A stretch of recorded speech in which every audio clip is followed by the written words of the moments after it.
Hello, I am Shahnawaz and today we are continuing magnetic effects of electric current with advantage of alternating current AC over the direct current DC.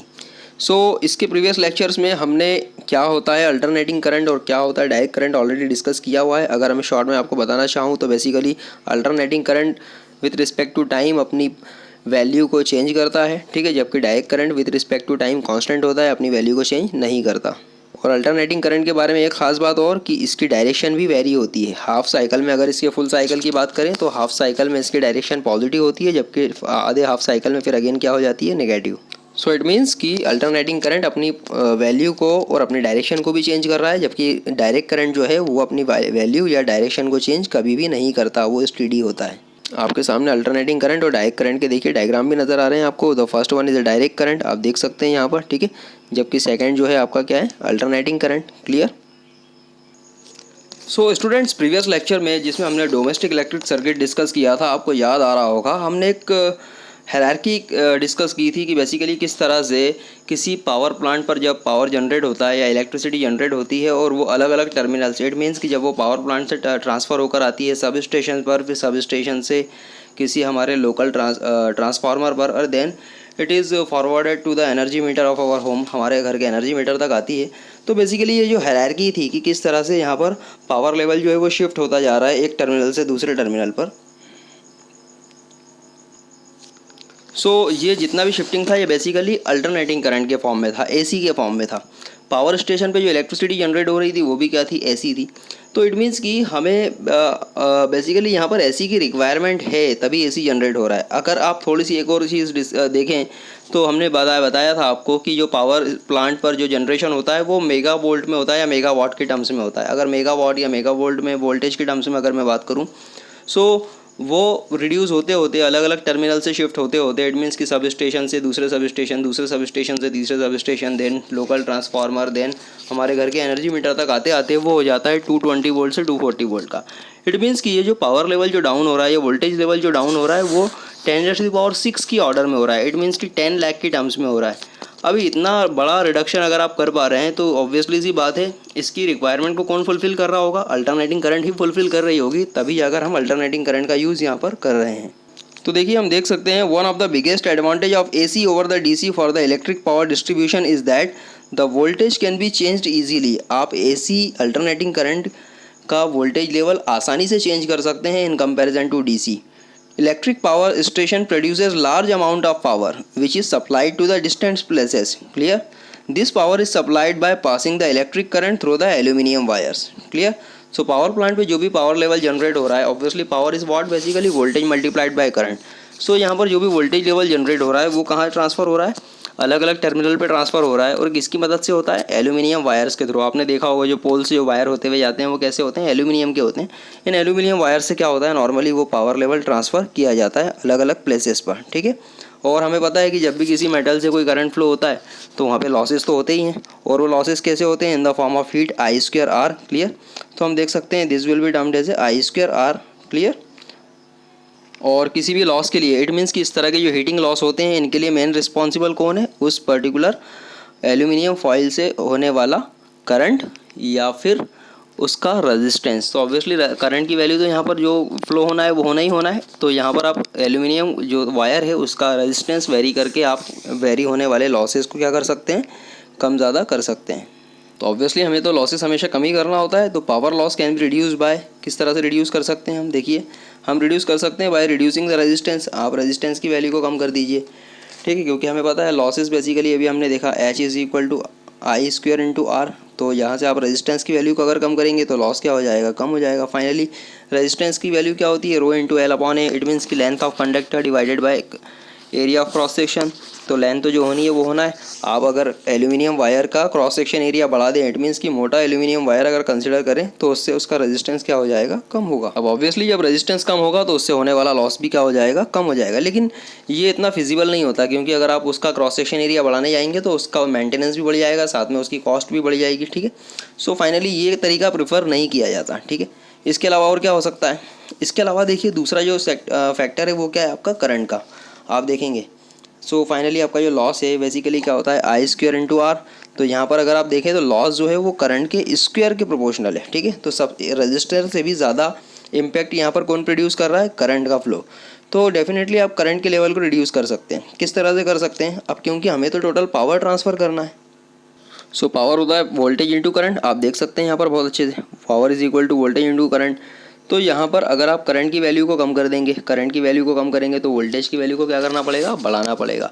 तो यही तरीका basically follow किया जाता है कि आप बहुत ज़्यादा लेवल का वोल्टेज यहाँ पर जनरेट करते हैं पावर स्टेशन पर, और वो फिर वोल्टेज जो है वो ट्रांसफ़र होता है बेसिकली अलग अलग टर्मिनल पर। उसकी वजह से क्या होता है, हायर वोल्टेज की वजह से करंट का फ्लो वहाँ पर क्या होता है, मिनिमम होता है। और फाइनली एक अच्छे अमाउंट का पावर जो है V इंटू आई जो है आपका एक कांस्टेंट वैल्यू मेंटेन करता हुआ इजीली ट्रांसफ़र हो जाता है।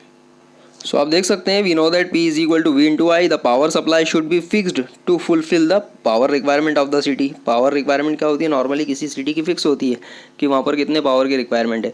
तो पावर की वैल्यू को फिक्स करने के लिए या तो आप करंट की वैल्यू को चेंज कर सकते हैं या फिर वोल्टेज की वैल्यू को चेंज कर सकते हैं। तो यहाँ पर हम नॉर्मली वोल्टेज की वैल्यू को चेंज करना ज़्यादा पसंद करते हैं इन कंपेरिजन टू करंट। क्यों, क्योंकि मैंने बताया करंट की वैल्यू को अगर आप इंक्रीज़ करेंगे तो वहाँ से लॉसेस की गुंजाइश बढ़ जाती है। So for reducing the I voltage should be increased, clear. This can be done easily in case of the alternating current supply. और ये काम जो है अल्टरनेटिंग करंट सप्लाई में बहुत अच्छे से किया जा सकता है। आप पावर लेवल को कम ज़्यादा करने के लिए वोल्टेज लेवल को कम ज़्यादा जब करना पड़ता है हमें, तो वो वोल्टेज को वेरी करने वाला काम जो है अल्टरनेटिंग करंट में ईजिली किया जा सकता है as compare to direct current. यहाँ पर आप देख रहे होंगे, देखिए इस तरह का जो हायरार्की आपको नज़र आ रहा है, ये भी इस तरह की हायरार्की हमने डोमेस्टिक इलेक्ट्रिक सर्किट में ऑलरेडी डिस्कस किया हुआ है। आप जहाँ पर पावर जनरेशन होता है पावर प्लांट पर, फिर फाइनली वो ट्रांसफ़र होता है अलग अलग सब स्टेशन पर, ट्रांसफार्मर पर, और हाई टेंशन लाइन से फाइनली हमारे इलेक्ट्रिक पोल से होता हुआ हमारे घर तक पहुँचता है। तो यहाँ पर जो जनरेशन होता है वो लगभग 10⁻⁶ के लेवल का होता है। इट मीन्स कि मेगा, ये टर्म कहलाती है मेगा, ठीक है, मेगा वोल्ट या मेगा वाट के टर्म्स में। और फाइनली वो रिड्यूस होता हुआ हमारे घर पहुंचता है in terms of single unit के टर्म्स में। तो देखा आपने कितना रिडक्शन करा, लगभग 10⁻⁶ के टर्म्स में, ठीक है। सो इतना बड़ा रिडक्शन एक साथ नहीं होता, अलग अलग स्टेप्स में होता है। आपको बिल्कुल स्टेप बाय स्टेप उसको थोड़ा थोड़ा फैक्टर से डिवाइड करना पड़ता है और फाइनली आपके घर तक ये पहुँचता है। तो ये थोड़ा थोड़ा जो रिडक्शन है या पावर लेवल में इतना बड़ा जो वेरिएशन है वो सिर्फ और सिर्फ अल्टरनेटिंग करंट में ही पॉसिबल है, डायरेक्ट करंट में पॉसिबल है नहीं। पॉसिबल तो है लेकिन उतने रिसोर्सेज वहाँ पर बहुत ज़्यादा हैवी लगते हैं, मेंटेनेंस ज़्यादा होता है एंड सो ऑन।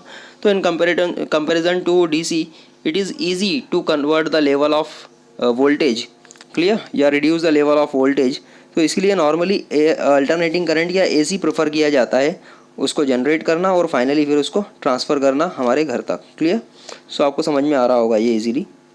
तो देखिए अदर एडवांटेजेस की अगर आप बात करें कि ऐसे बहुत सारे इक्विपमेंट होते हैं जो डीसी पर ऑपरेट होते हैं, तो एसी को डीसी में कन्वर्ट करना भी आसान होता है। एक डिवाइस होती है रेक्टिफायर, रेक्टिफायर की मदद से आप क्या कर सकते हैं, एसी को डीसी में इजीली कन्वर्ट कर सकते हैं। जैसे आपने देखा होगा आपके घर में जो भी इलेक्ट्रिकल डिवाइसेस होती है, फॉर एग्जांपल आपका खुद का मोबाइल फ़ोन ही है, वो डीसी ऑपरेटेड है, एक इलेक्ट्रॉनिक डिवाइस है।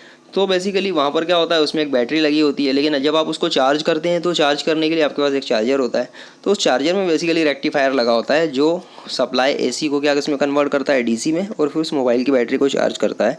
तो इसी तरह से जितने भी दूसरे और इलेक्ट्रॉनिक इक्विपमेंट्स होते हैं जो डीसी ऑपरेटेड होते हैं, तो वहाँ पर हमेशा क्या होता है, एक रेक्टिफायर की रिक्वायरमेंट होती है जो ऑलरेडी उसका जो भी चार्जर होता है या पावर सप्लाई केबल होता है उसमें पहले से लगा हुआ होता है, ठीक है। तो AC can be converted into the DC by the device called the rectifier. Therefore, DC requirement can also be fulfilled. Again, AC can be used at the different voltages because conversion of voltage is easy in the AC. मैं बता चुका हूँ already, conversion आसान होता है। AC equipment are more durable as compared to the DC equipment. Normally जो AC equipment होते हैं वो थोड़े ज़्यादा ड्यूरेबल होते हैं। देखिए बड़ा छोटा सा एग्जांपल मैं आपको बताता हूँ। आपके घर में एक छोटा सा फ़ैन है ना, फ़ैन है आप लगा हुआ, आपने देखा होगा कभी भी उसमें आप डायरेक्टली एसी सप्लाई देते हैं वो घूमने लग जाता है। जबकि अगर आप बात करेंगे आपके मोबाइल फ़ोन की जो बेसिकली एक डीसी है, आपका कंप्यूटर जो बेसिकली डीसी ऑपरेटेड होता है, ठीक है, और भी ऐसे बहुत सारे इक्विपमेंट हो सकते हैं जो डीसी ऑपरेटेड होते हैं।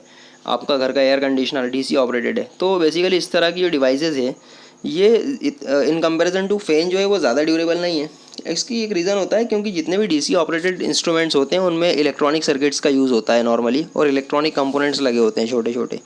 सो फाइनली उनकी ड्यूरेबिलिटी थोड़ी सी कम होती है, ठीक है, लेकिन वो एक काम के बहुत होते हैं क्योंकि बहुत छोटी सी पोर्टेबिलिटी के अंदर आप क्या कर सकते हैं, बड़े बड़े एप्लीकेशन परफॉर्म कर लेते हैं।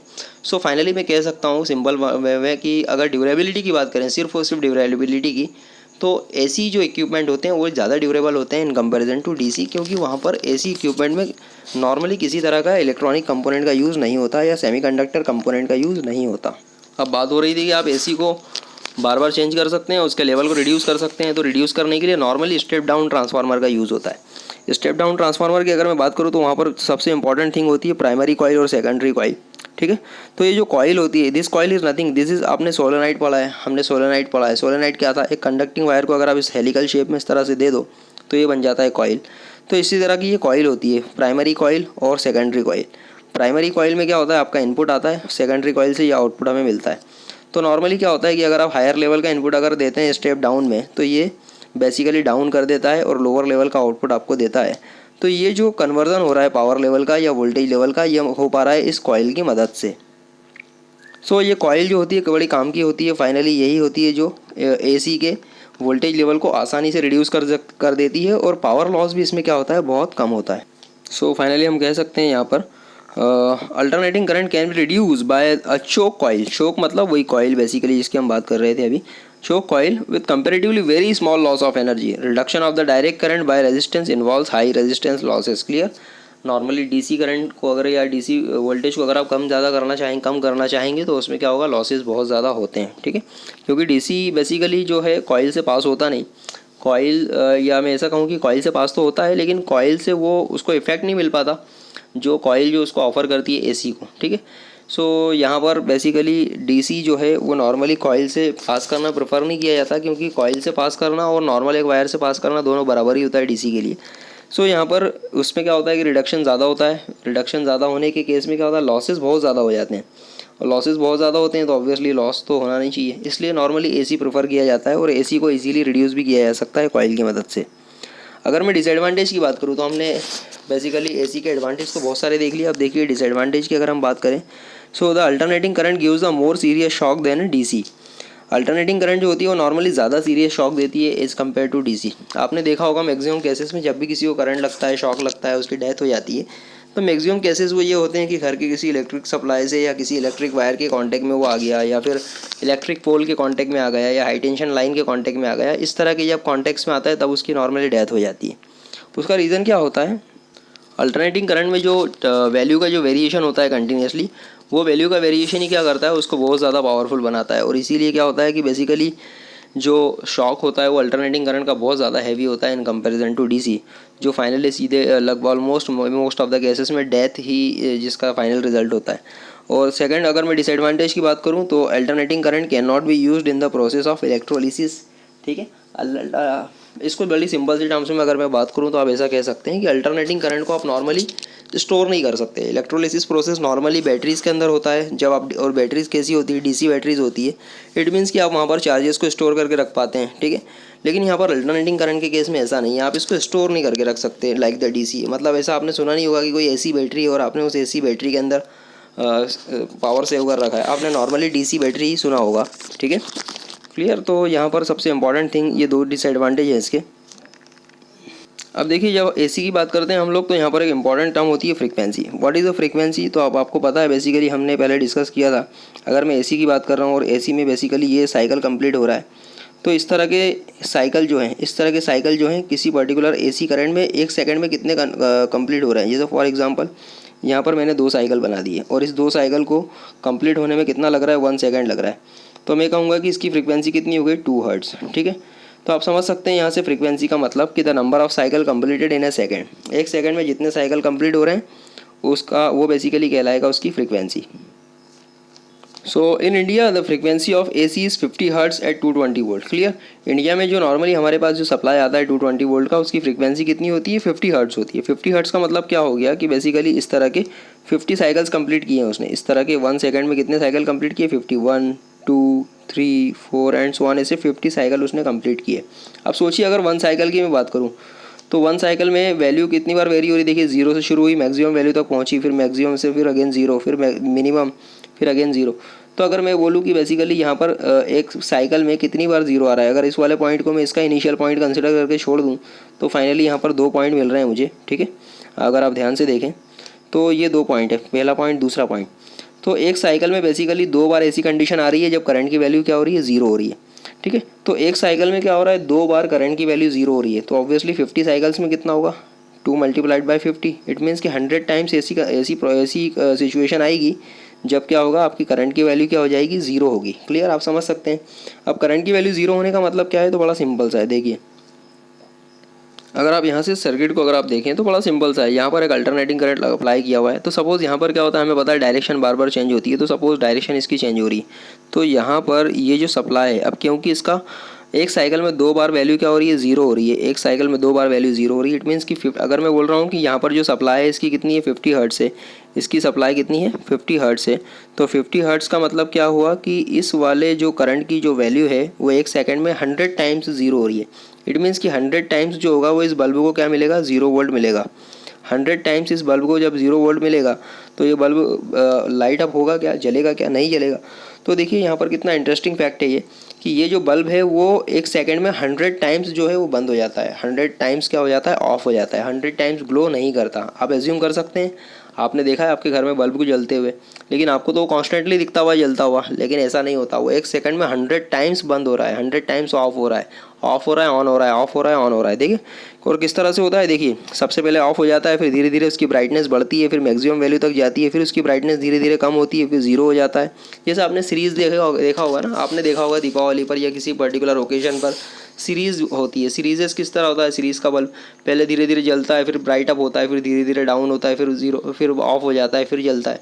तो जिसकी वजह से काफ़ी अच्छा लगता है हमें, वो रंग बिरंगा नज़र आता है हमें, बड़ा झिलमिल सा होता हुआ।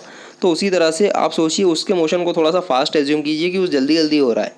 अब जब जल्दी जल्दी होगा तो क्या आप उसको समझ पाएंगे, हमारी आंखें इतनी अच्छी परसिस्ट नहीं कर पाती इस पर्टिकुलर विज़न को, है ना। हाँ, due to the persistence of vision हम इस चीज़ को इतना ज़्यादा अच्छे से नहीं देख पाते। ठीक है, तो ये हमारी एक तरह की डिस्क्वालिटी है ह्यूमन की, कि हम इतना ज़्यादा फास्ट चेंज को क्या कर सकते हैं, ऑब्जर्व नहीं कर सकते।